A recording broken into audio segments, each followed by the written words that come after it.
Hello मेरे प्यारे बच्चों, कैसे हैं आप सब।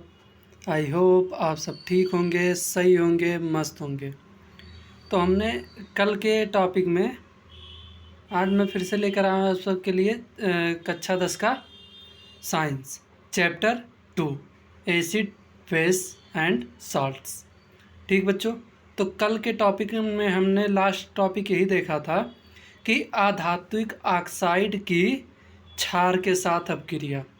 जो अधात्विक ऑक्साइड थे उसका क्रिया किसके साथ करवा रहे थे बच्चों? क्षार के साथ।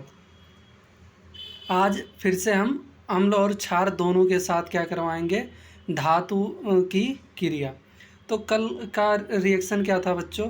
धातु अधात्विक ऑक्साइड था, प्लस में क्षार की क्रिया जब करवा रहे थे तो क्या बन रहा था बच्चों? कल लवण बन रहा था और जल बन रहा था। ठीक, तो आज हम उसके आगे की बात करेंगे। तो यहाँ पे क्या दिया है बच्चों?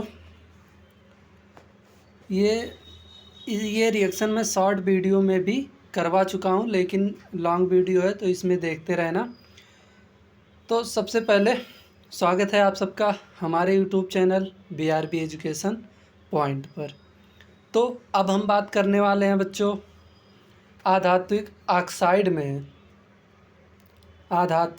ऑक्साइड में प्रवृत्ति में अम्लीय होते हैं तथा विद्युत धारा प्रवाहित करते हैं। मतलब ये क्या कह रहे हैं कि अधात्विक ऑक्साइड जो अम्लीय होते हैं लेकिन विद्युत धारा प्रवाहित करते हैं।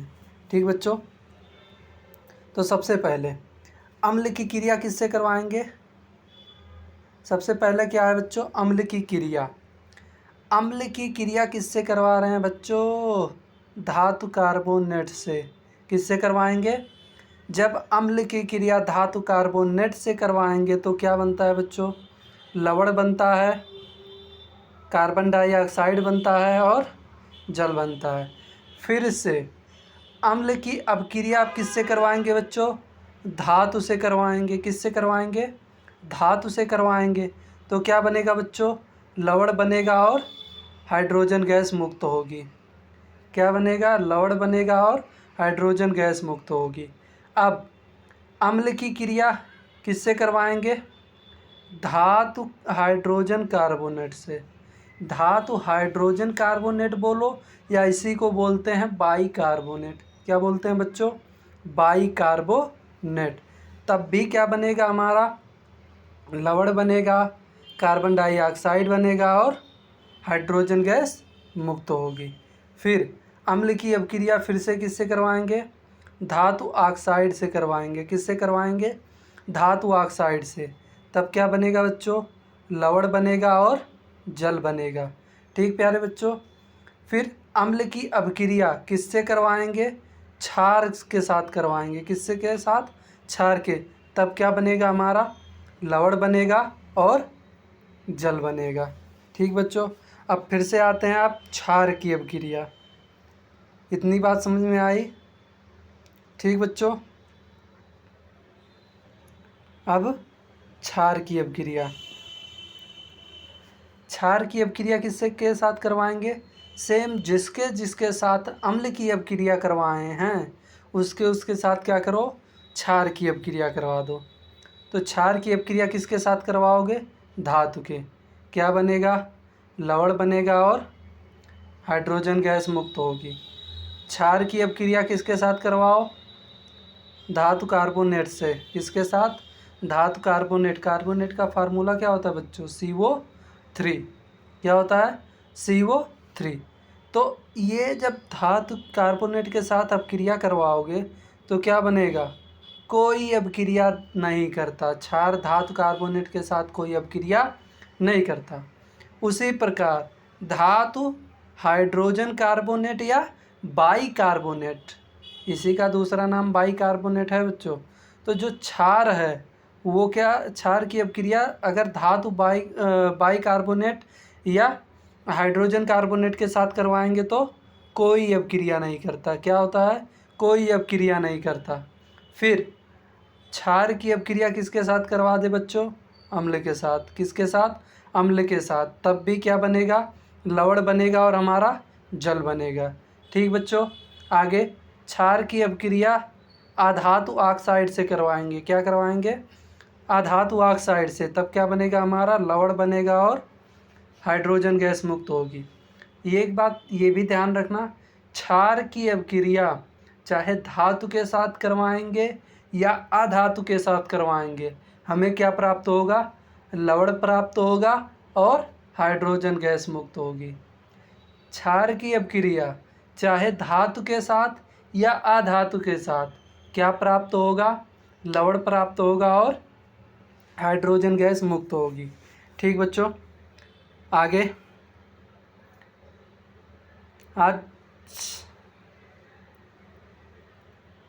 आज सोच रहे थे कि ये चैप्टर कंप्लीट करते, लेकिन आज नहीं, कल कंप्लीट करेंगे। ठीक है बच्चों, अगले पार्ट में, क्योंकि ज़्यादा पढ़ा देने पर क्या होता है कि थोड़ा बोरिंग टाइम महसूस होता है। ठीक बच्चों, और ये तो खैर ऑफलाइन है, ऑनलाइन है, तो इसमें और थोड़ा बोरिंग महसूस होने लगता है, तो इसीलिए ज़्यादा टाइम का वीडियो नहीं पढ़ाएंगे। ठीक, अगला हेडिंग क्या है बच्चों हमारा? अम्ल व क्षारक में समानता। मतलब क्या क्या समानताएं हैं? अच्छा, समानता मतलब कि कौन कौन से गुण रखते हैं, मतलब एक जैसे कितने प्रकार से लगते हैं। जैसे कोई बच्चा जन्म लेता है तो क्या कहेंगे? आँख बुआ जैसी है, कान मौसी जैसी है, हाथ पप्पा जैसे हैं, नाक पप्पा के तरह बड़ा बड़ा है, और गाल एकदम मम्मी की तरह है, और शरीर एकदम गोल मटोल, हाथ पैर एकदम छोटे छोटे, मतलब कुछ ना किसी से रिलेट करते रहते हैं बच्चों। ठीक, तो उसी प्रकार क्या क्या समानता है आज हम ये देखेंगे। सबसे पहले पहली पॉइंट, जो अम्ल होते हैं, अम्ल क्या होते हैं? जल में H+ आयन देते हैं, हाइड्रोजन आयन देते हैं, और सभी क्षारक क्या होते हैं? OH- यानी कि हाइड्रोक्साइड आयन देते हैं, हाइड्रोजन आयन, हाइड्रोक्साइड आयन। ठीक बच्चों, दूसरी बात, जब कोई अम्ल या क्षारक जल में मिलाया जाता है तो ये तनुकृत हो जाते हैं। तनु मतलब क्या होते हैं? हल्के हो जाते हैं। कैसे हो जाते हैं बच्चों? हल्के हो जाते हैं। जब अम्ल या क्षार को या क्षारक को जल में मिलाया जाता है तो कैसे हो जाते हैं बच्चों? तनुकृत मतलब हल्के हो जाते हैं। ठीक बच्चों, आगे, जल में मिलाने पर आयन की सांद्रता H3O+ या OH- में प्रति इकाई आयतन की कमी हो जाती है। तो इसकी क्रिया करने पर क्या होती है बच्चों? जब जल में मिलाते हैं, क्या करें? जल में मिलाने पर आयन की सांद्रता जो होती है H3O+ या OH- की प्रति इकाई आयतन में कमी हो जाती है। ठीक बच्चों, आगे, अम्ल क्षार की प्रबलता क्या देखेंगे बच्चों?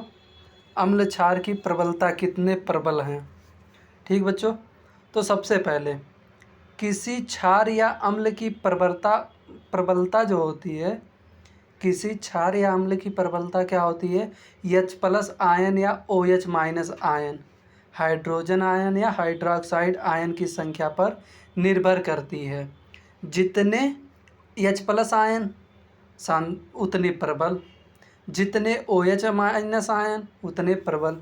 ठीक, तो ये प्रबलता अम्ल या क्षार की प्रबलता किस पे निर्भर करेगी बच्चों? हाइड्रोजन आयन और हाइड्रोक्साइड आयन पर।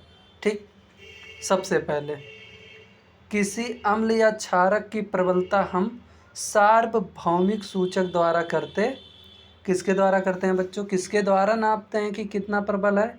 सार्वभौमिक सूचक। अभी इसके बारे में आगे बता रहे हैं सार्वभौमिक सूचक क्या होता है। ठीक बच्चों,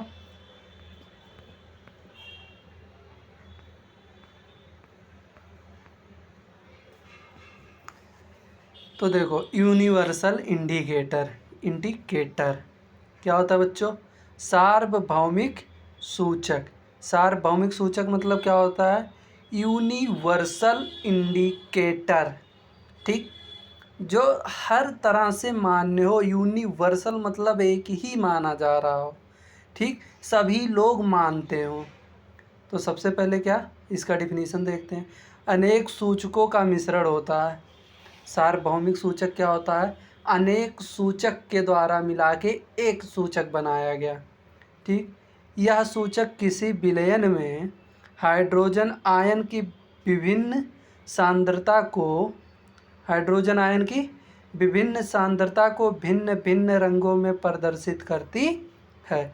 जो हाइड्रोजन आयन की सांद्रता होती है उसको क्या करती है, अलग अलग रंग में विभाजित करती है। ठीक बच्चों, आगे, जलीय विलयन में अम्ल और क्षारक, कितने अम्ल हैं कितने क्षारक हैं, उसकी उपस्थिति कैसी है, ये बता रहे हैं बच्चों। चलो देखते हैं। जल की उपस्थिति में अम्ल H+ आयन उत्पन्न करते हैं, ये तो पहले बता दिया गया है बच्चों। फिर H+ आयन H3O में O+ में क्या होता है, बदल जाता है। H+ आयन किस में हो जाता है, H3O+ में बदल जाता है। तो हाइड्रोनियम, इसे क्या कहते हैं बच्चों, हाइड्रोनियम आयन। क्या कहते हैं बच्चों, हाइड्रोनियम आयन। ठीक, देखते हैं रिएक्शन इसका, H+ + H2O।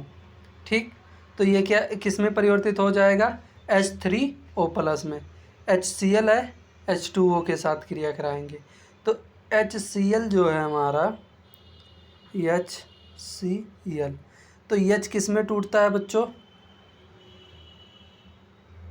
H किस में टूटता है, प्लस में, Cl किस में टूटता है, माइनस में, क्योंकि जो Cl होता है अधिक इलेक्ट्रोनिगेटिविटी होता है।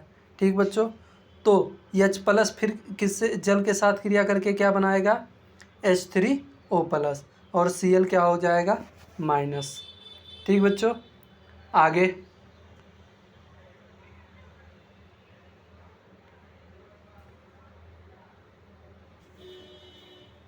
आगे क्या है बच्चों, जल की उपस्थिति में OH- उत्पन्न करते हैं। जो क्षारक होते हैं वो क्या करते हैं बच्चों, OH- उत्पन्न करते हैं जब जल में मिलाया जाता है। ठीक बच्चों, आगे देखो, तो जब सोडियम हाइड्रोक्साइड, क्या, सोडियम हाइड्रोक्साइड जल की प्रजेंटी में क्रिया करेगा तो क्या बनाएगा, सोडियम प्लस बना लेगा और हाइड्रोक्साइड माइनस बना लेगा। ठीक,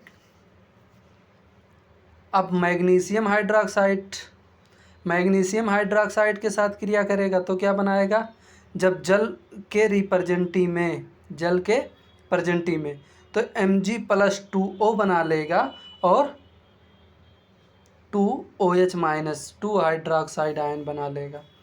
अभी यौगिक बनाना बताए नहीं है बच्चों, आगे हम बताएंगे, अगर चैप्टर में होगा तो बताएंगे, नहीं तो फिर अलग से हम यौगिक को कैसे जोड़ा जाता है वो बता देंगे। ठीक, तो सबसे पहले इसके लिए क्या करना चाहिए, इलेक्ट्रॉनिक विन्यास, जो कि आगे बताया जाएगा, वो बहुत वेरी वेरी वेरी इंपॉर्टेंट है, जिससे कि 2 नंबर आते हैं बोर्ड एग्ज़ाम में। IPSC नेम, इससे भी 2 नंबर आते हैं। समीकरण को संतुलित करना, इससे भी 2 नंबर के आते हैं। ठीक बच्चों, तो ऐसी छोटी छोटी पॉइंट हम बताएंगे। अभी चैप्टर पूरा करवा रहे हैं, लेकिन जब पूरा सिलेबस ख़त्म हो जाएगा तब हम क्या करेंगे, एक एक टॉपिक, मेन टॉपिक जिससे कि नंबर उठने वाले हैं हमारे, वही लेकर बताएंगे। ठीक बच्चों, आगे,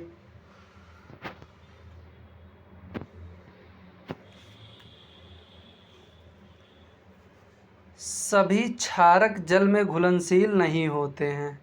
ये बात हम कल ही बता दिए थे आप सबको कि जो सभी क्षारक होते हैं वो जल में घुलनशील नहीं होते हैं। तो इसके लिए हमने यही पॉइंट बताया था, जल में घुलनशील क्षारक को क्षार कहते हैं। और ये पॉइंट हमने इम्पॉर्टेंट करके बताया था, सभी क्षारक मतलब सभी क्षारक होते हैं, परंतु सभी क्षारक क्षार नहीं होते हैं। ये पॉइंट हमने कल बता दिया था इम्पोर्टेंट करके। ठीक बच्चों, आगे,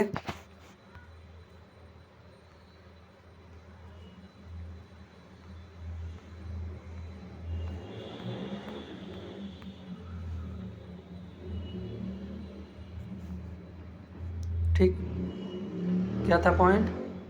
जल में घुलनशील क्षारक को क्षार कहते हैं। सभी क्षार क्षारक होते हैं, परंतु सभी क्षारक क्षार नहीं होते। कौन से क्षारक क्षार होते हैं? जो जल में घुल जाएगा उसे, जो क्षारक जल में घुल जाएगा उसे क्या कहेंगे बच्चों? क्षार कहेंगे। ठीक, आगे।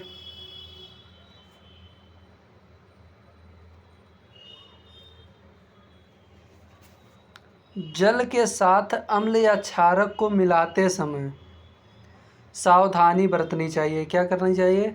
सावधानी से मिलाना चाहिए। हमेशा अम्ल या क्षारक को जल में ही मिलाना चाहिए और लगातार इसे हिलाते रहना चाहिए, क्योंकि यह प्रक्रिया अत्यंत ऊष्माक्षेपी है। अभी आगे बताया जाएगा बच्चों ऊष्माक्षेपी और ऊष्माशोषी क्या होता है। ऊष्माक्षेपी मतलब ऊष्मा त्यागती है, ऊष्मा निकालती है, और शोषी मतलब ऊष्मा को ग्रहण करती है। ठीक, आगे इसके रिएक्शन भी बताए जाएंगे। ठीक बच्चों,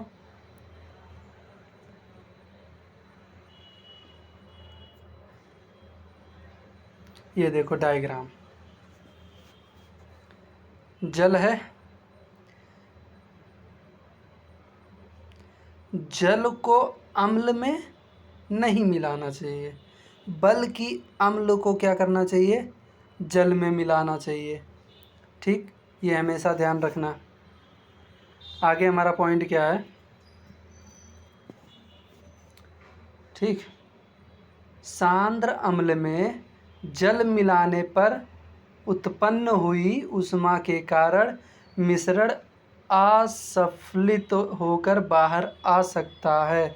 आप जल सकते हैं तथा साथ ही अत्यधिक स्थानीय ताप के कारण कांच का पात्र भी टूट सकता है। क्यों नहीं मिलाना चाहिए बच्चों? अगर एक पात्र में अम्ल ले लो, एक पात्र में जल ले लो, अभी वही ऊपर बताया गया। क्या बताया गया? कि जल को अम्ल में नहीं मिलाना चाहिए और अम्ल को ही जल में मिलाना चाहिए। क्यों नहीं मिलाना चाहिए उसका कारण भी बता दिए कि अगर हम जल को डायरेक्ट अम्ल में मिलाते हैं तो क्या करते हैं? अम्ल जल के वेग से क्या होगा? अम्ल ऊपर उछल सकता है, ऊपर उछल सकता है तो हम ही वहीं रहेंगे, तो क्या करेगा? हमारे ऊपर अगर अम्ल पड़ जाएगा तो हम जल भी सकते हैं। क्या हो जाएंगे? जल भी जाएंगे। अगर जल भी सकते हैं और उसके बाद क्या हो सकता है कि अत्यधिक जब जल को मिलाते हैं तो वहाँ के ताप की वजह से जिस बर्तन में रखा गया है कांच के, ठीक, वो भी क्या कर सकता है? टूट सकता है। इसीलिए हम जल को अम्ल में नहीं मिलाते हैं। ठीक बच्चों, फिर से एक बार पढ़ लो। सांद्र अम्ल में जल मिलाने पर उत्पन्न हुई ऊष्मा के कारण मिश्रण असफलित होकर बाहर आ सकता है। मतलब वो असफल होकर क्या हो सकता है? बाहर आ सकता है।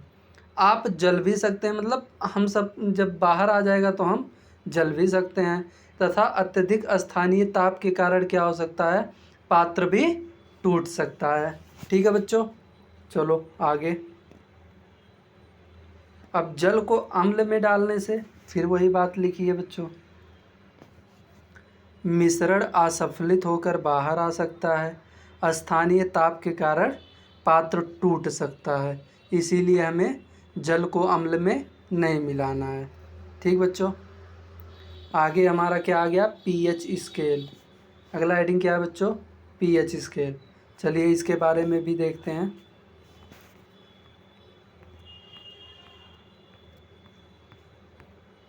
ठीक, क्या होता है पीएच स्केल? किसी भी विलयन में उपस्थित H+ आयन की सांद्रता ज्ञात करने के लिए एक स्केल विकसित किया गया जिसे पीएच स्केल कहते हैं। पीएच स्केल किसने खोजा था बच्चों, या पीएच स्केल किसने दिया था? एसपी सॉरेनसन ने। किसने दिया था? एसपी सॉरेनसन ने, याद रखना। और कब दिया था? 1905 ईस्वी में। कब दिया था? 1905 ईस्वी में एसपी सारेनसन ने। ठीक,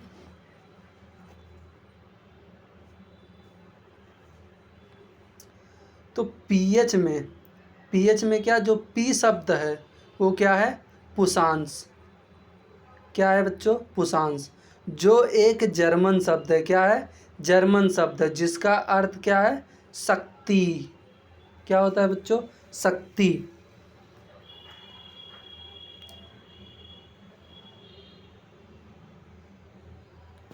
ठीक, अब देखो मेन पॉइंट। ठीक, पीएच बराबर 7 है तो विलयन कैसा होगा बच्चों? या कोई भी वस्तु कैसा होगा? उदासीन होगा। पीएच 7 से कम है। क्या? 7 से कम है। यहाँ पे 7 नहीं लिखा गया है बच्चों। अगर पीएच 7 से कम है तो क्या होगा बच्चों? अम्लीय होगा, यानी कि खट्टा होगा।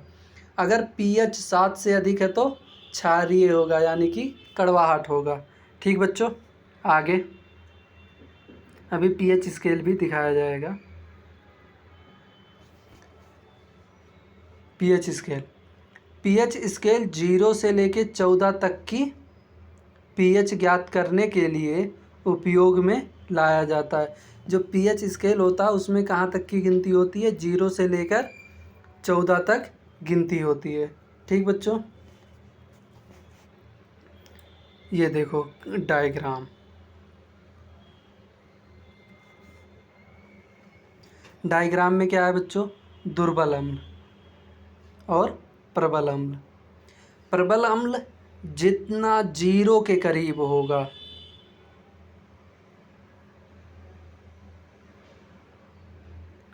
सॉरी बच्चों,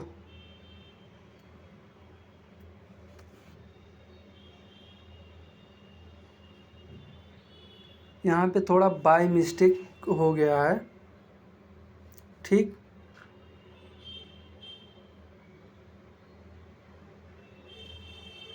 यहाँ पे थोड़ा सा मिस्टेक ये हो गया है कि यहाँ प्रबल अम्ल नहीं रहेगा। क्या रहेगा? दुर्बल अम्ल। ग्राफ ही उल्टा बन गया बच्चों।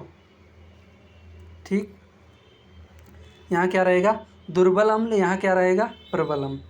प्रबल अम्ल रहेगा तो देखो, जिसकी सांद्रता H+ आयन की सांद्रता सबसे अधिक होगी तो वो क्या होगा? सबसे प्रबल होगा, प्रबल अम्ल होगा। H+ आयन की, अब देखो यही समझ लो, H+ आयन की सांद्रता क्या हो रही है बच्चों? घटती आ रही है। तो अगर घटेगी H+ आयन की सांद्रता तो कैसा होगा? दुर्बल क्षार होगा, दुर्बल अम्ल होगा। कैसा होगा? दुर्बल अम्ल होगा। और H+ आयन की सांद्रता अगर बढ़ेगी तो कैसा होगा बच्चों? प्रबल अम्ल होगा। ठीक, उसी प्रकार क्षार का ग्राफ भी देख लेते हैं। ठीक बच्चों, क्षार का ग्राफ, प्रबल क्षारक, दुर्बल क्षारक। ठीक बच्चों, तो दुर्बल क्षारक देखो, यहाँ पे क्षार की भी क्या होती है? OH- की सांद्रता घटती है। तो दुर्बल क्षार, OH आयन की सांद्रता बढ़ेगी तो प्रबल क्षार। एग्जाम्पल में क्या हो जाएगा? NH4OH। ठीक बच्चों, इसमें क्या हो जाएगा? Sodium hydroxide, potassium hydroxide, calcium hydroxide, calcium CaOH का होल ट्वाइस। ठीक बच्चों, आगे इसका उदाहरण भी देख लेते हैं। HCl दुर्बल यहाँ पे क्या रहेगा? बार बार हम ये बच्चों बदल लेना आप सब। ये क्या हो जाएगा हमारा?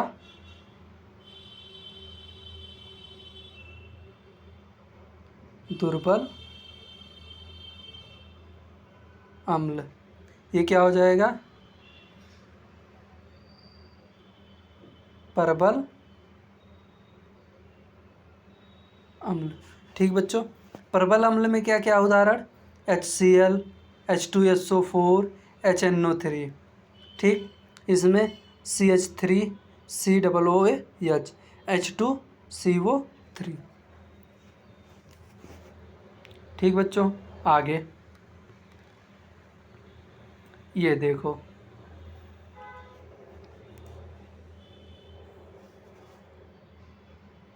ठीक बच्चों, ये क्या है, ये 7 है, पीएच स्केल क्या है, 7 है। 0 से लेकर 14 तक की गिनती अगर बढ़ती हुई, अगर 7 से कम होगी तो अम्लीय होगी, और अगर 7 से 0 की तरफ जाएंगे तो क्या होगा, अम्लीय प्रकृति कैसी होगी हमारी, बढ़ेगी। यानी कि H+ आयन की सांद्रता कैसी होगी, बढ़ेगी।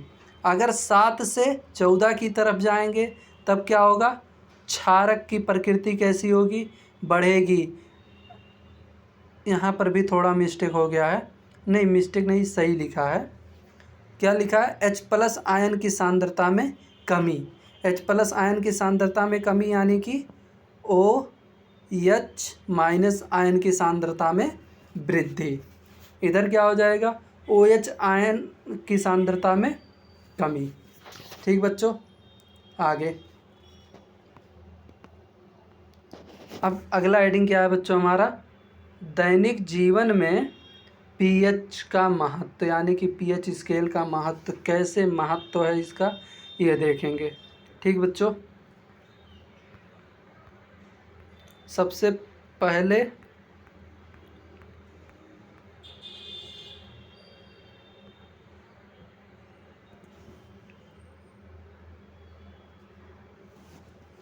क्या हेडिंग हमारा बच्चों, दैनिक जीवन में पीएच स्केल का महत्व।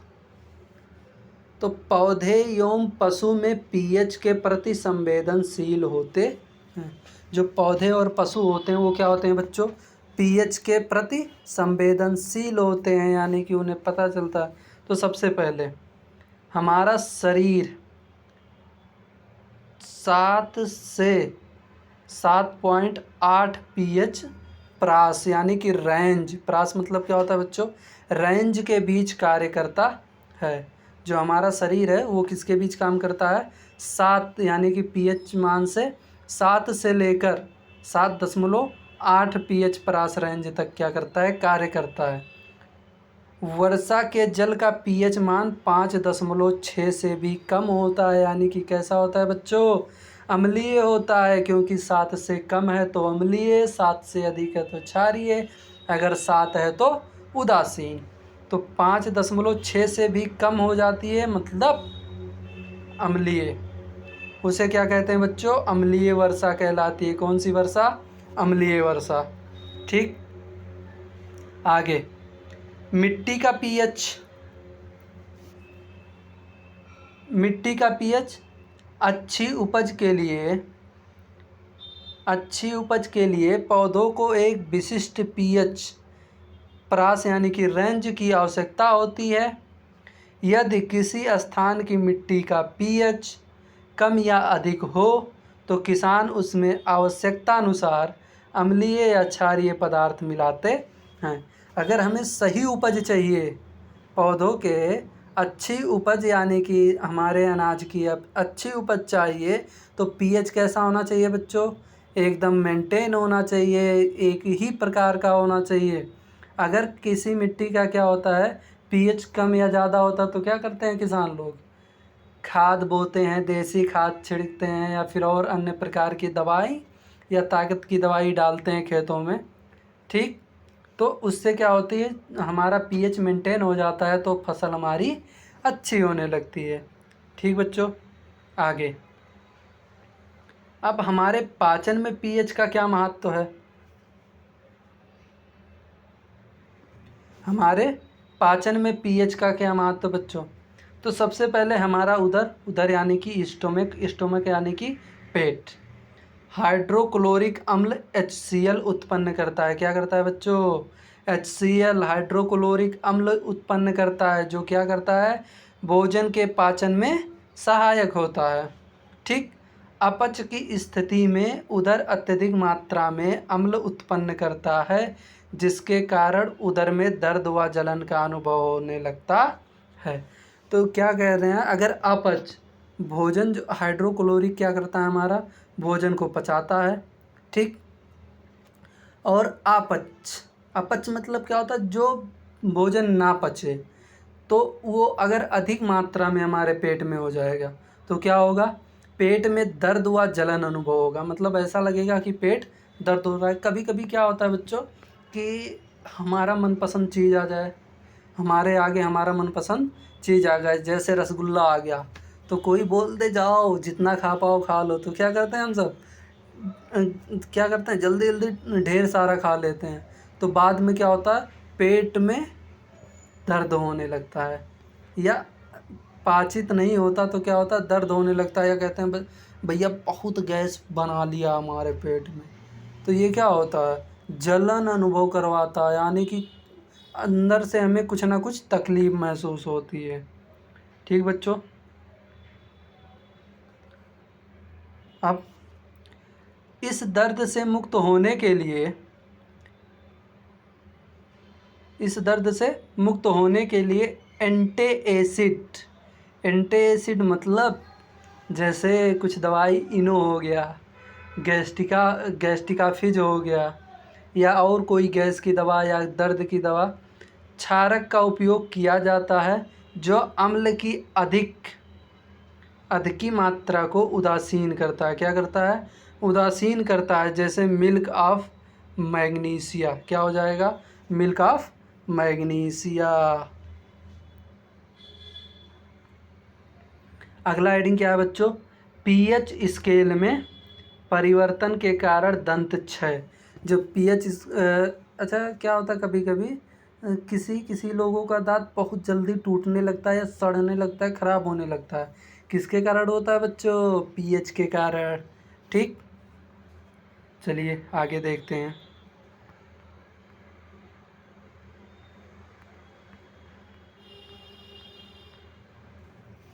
ठीक,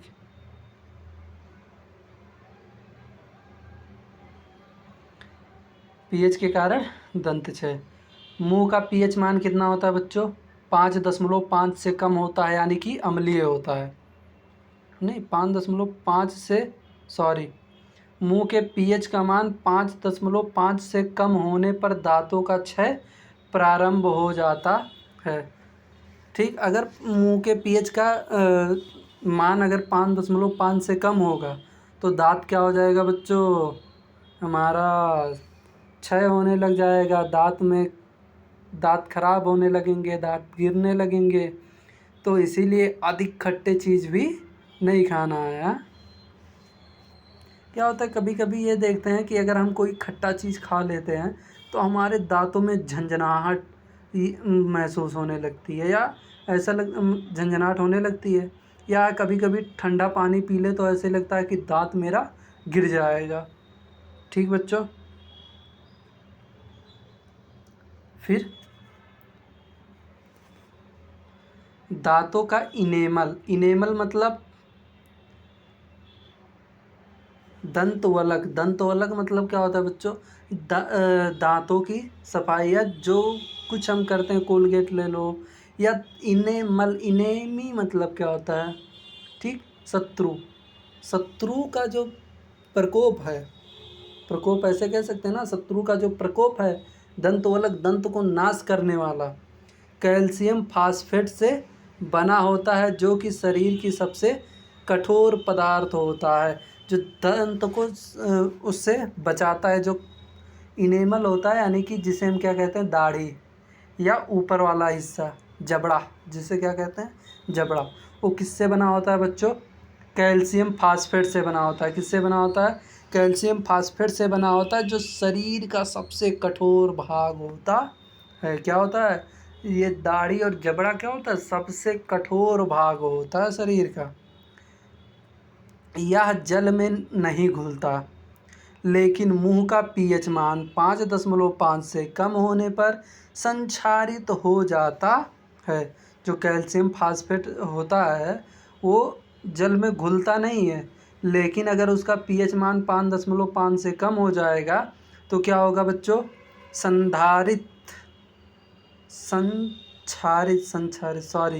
संक्षारित होने लगता है, यानी कि उसका क्षय होने लगता है।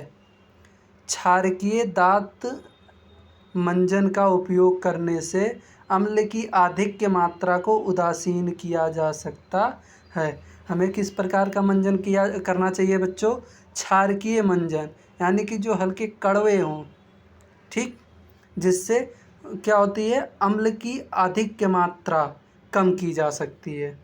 ठीक बच्चों, आगे पशुओं एवं पौधे द्वारा उत्पन्न रसायनों से आत्मरक्षा। कैसे पशु और पौधे द्वारा उत्पन्न जो रसायन होते हैं उसमें आत्मरक्षा करने में भी हमारा पीएच क्या करती है? मदद करती है।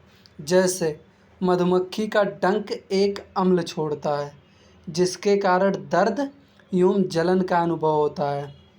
डंक मारे गए अंग में बेकिंग सोडा का उपयोग से आराम मिलता है। अगर जिस जगह पे डंक मारे हैं उसमें अगर बेकिंग सोडा का उपयोग कर लें, यानी कि या बर्फ़ से सिकाई कर लें या बेकिंग सोडा उस पर रख दें तो क्या होगा? हमें आराम मिल जाएगा बच्चों। ठीक। अच्छा, नेटल क्या होता है बच्चों? नेटल भी एक प्रकार का कीड़ा ही होगा बच्चों। ठीक, एक प्रकार का कीड़ा है। डंक वाले बाल मेथेनोइक अम्ल छोड़ जाते हैं जिनके कारण जलन। अच्छा, नेटल क्या होता है बच्चों? इन सब का जो डंक में क्या होता है, कभी कभी जो आरा जिसे बोलते हैं, क्या बोलते हैं बच्चों? आरा कहते हैं कि मतलब ये अपना आरा छोड़ गई। ठीक, नेटल मतलब क्या होता है, अगर गांव की भाषा में कहें, आरा। ठीक, डंक वाले बाल मेथेनोइक अम्ल छोड़ जाते हैं जिनके कारण जलन व दर्द का अनुभव होता है। इसका इलाज डंक वाले स्थान पर डाक या पौधे की पत्ती रगड़कर किया जाता है। मतलब उसके डाक या पत्ती रगड़कर किया जाता है। ठीक बच्चों,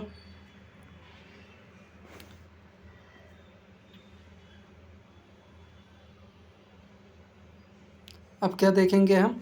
लवण का पीएच। ठीक, वैसे भी लवण कैसे होते हैं? उदासीन होते हैं। ठीक, अगर प्रबल अम्ल, कैसा? प्रबल अम्ल और प्रबल क्षारक हैं, प्रबल अम्ल प्रबल क्षारक, तो उदासीन लवण कैसे हो जाएंगे? पीएच मान कितना हो जाएगा? 7 हो जाएगा। कितना हो जाएगा बच्चों? 7 हो जाएगा। ठीक, जैसे सोडियम क्लोराइड। सोडियम क्या होता है? Na+। ये क्या होता है? Cl-। प्लस माइनस मिलके क्या बन जाएंगे? न्यूट्रल बन जाएंगे। तो उदासीन हो गया। ठीक बच्चों, आगे प्रबल अम्ल और दुर्बल क्षारक रहेगा। क्या? प्रबल अम्ल और दुर्बल क्षारक को मिला देंगे तो कैसा लवण प्राप्त होगा बच्चों? अम्लीय लवण प्राप्त होगा। कैसा लवण प्राप्त होगा? अम्लीय लवण। ठीक बच्चों, आगे अगर प्रबल क्षारक दुर्बल अम्ल है तो कैसा लवण प्राप्त होगा बच्चों? क्षारकीय लवण प्राप्त होगा। जैसे CH3COO Na। ठीक बच्चों, सोडियम एसीटेट, क्या नाम है इसका? Sodium acetate. अमोनियम क्लोराइड, क्या नाम है इसका? Ammonium chloride. ये क्या है बच्चों? Sodium chloride. ठीक, तो आज की क्लास मैं यहीं पे समाप्त करता हूँ। धन्यवाद बच्चों लास्ट तक जुड़े रहने के कारण। अब अगले लेक्चर में ये चैप्टर एकदम कंप्लीट हो जाएगा। धन्यवाद, मिलते हैं नेक्स्ट पार्ट में।